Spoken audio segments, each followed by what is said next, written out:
اعوذ باللہ من الشیطان الرجیم، بسم اللہ الرحمن الرحیم۔ ہم ہر کام سے پہلے اپنے اللہ کا شکر ادا کرتے ہیں بیٹے۔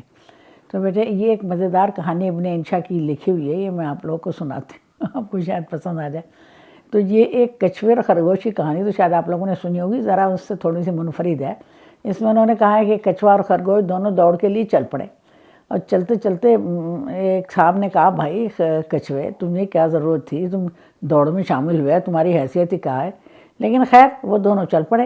کچھوا تو آہستہ آہستہ منزل کی طرح روانہ ہوا، اور خرگوش صاحب 4 پھلانگے لگائے اور اپنے منزل پہ پہنچ گئے۔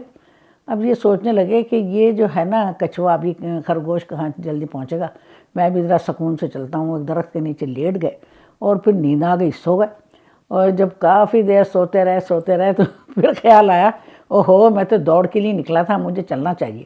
تو وہ چل پڑے وہاں سے، چلتے چلنا آسان تو تھا نہیں، کئی سال لگ گئے۔ چلتے چلتے وہاں پہنچے تو جناب وہ ایک بچہ کھیل رہا تھا، وہ اسی وادی میں جہاں انہیں جانا تھا۔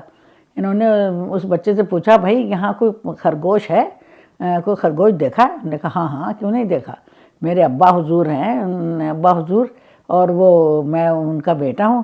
انہوں نے کہا تھا کہ اگر وہ آ جائے کچھوا تو آپ نے اس کے کان، کیونکہ وہ تو یہ شرط ہوئی تھی کہ بھئی کان کاٹ لیں گے جو ہار جائے گا، تو وہ تو یقیناً تم ہار گئے ہو، تو لاؤ میں تمہارے کان کاٹ لوں۔ وہ بیچارہ اتنا گھبرایا کہ اس نے اپنے کان اور اپنی گردن اور اپنا منہ سب خول میں چھپا لیا، اور آج تک چھپائے پھر رہا ہے۔ بچوں کی اتنی مزیدار کہانی ہے۔